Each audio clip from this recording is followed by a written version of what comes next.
demandé de quel ami je parlais. Sous le choc, j'ai rétorqué. Quoi?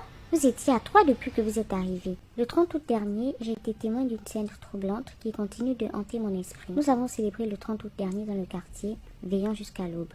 Bien que je n'ai pas bu à l'excès, j'ai préféré rester au bar en compagnie des autres, car je passe généralement mes journées seule dans ma chambre. Aux alentours de 6 heures du matin, je suis sortie brièvement pour me soulager. À mon retour dans le bar, les personnes avec qui j'étais avaient disparu. Épuisés et ivres, ils étaient sans doute rentrés chez eux pour se reposer. Je me suis donc retrouvée seule dans le bar, à l'exception de la gérante, qui, elle aussi, paraissait épuisée. Je décidai de terminer ma bière avant de rentrer. C'est à ce moment que 3 hommes sont rentrés dans l'établissement, 2 jeunes et un homme plus âgé. Ils se sont installés à ma table et nous avons entamé une conversation. Les 2 jeunes hommes ont commandé des boissons. Mais étrangement, l'homme plus âgé ne s'adressa à personne et ne consommait rien. La gérante ne lui a même pas demandé ce qu'il désirait.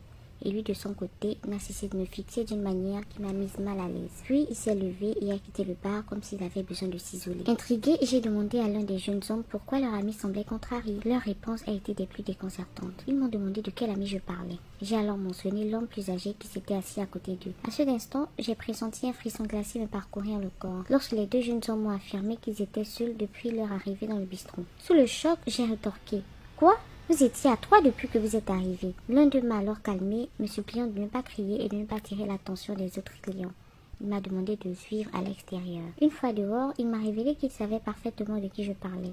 L'homme que j'avais vu était un parent décédé et il était tout aussi surpris que moi que j'ai pu le voir. Il m'a également confié que son ami ignorait tout de cette histoire. Nous sommes retournés dans le bar, mais je ne me sentais plus en sécurité.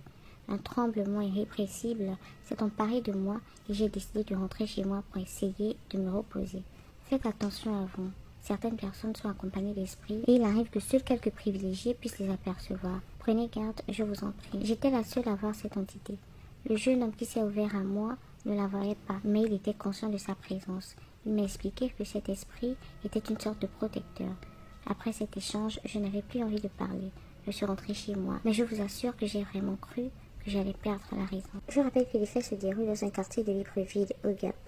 À très bientôt, la conteuse Gaboma.